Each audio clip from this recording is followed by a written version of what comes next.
నీ పేరేంటి? కర్ణాటక సార్. కర్ణాకర. మీ మండలి ఏ మండలి మీది? తుర్కపల్లి సార్. తుర్కపల్లి. నా దగ్గర ఎంతమంది ఇస్తున్నారు మండలి నుంచి?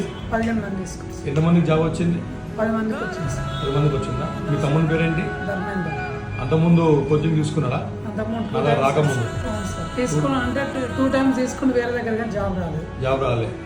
అప్పుడు ఈవెంట్స్ లో క్వాలిఫై కాలేదా? ఈవెంట్స్ క్వాలిఫై కాలేదు. ఫ్రెండ్స్ కూడా కాలే? కాలేదు సార్. మీ దగ్గరకు వచ్చిండు ఈవెంట్స్ కు 75 మార్క్స్ పుట్టింది. ఓపెన్ లో వచ్చింది సార్ జాబ్. ఓపెన్ లో కొట్టుకున్నాడు.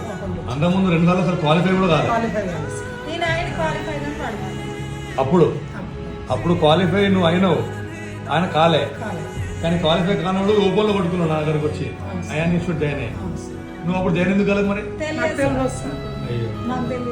సరే, ఇప్పుడు ఈసారి మరి కరెక్ట్ చెప్పిన అన్ని చేస్తావా?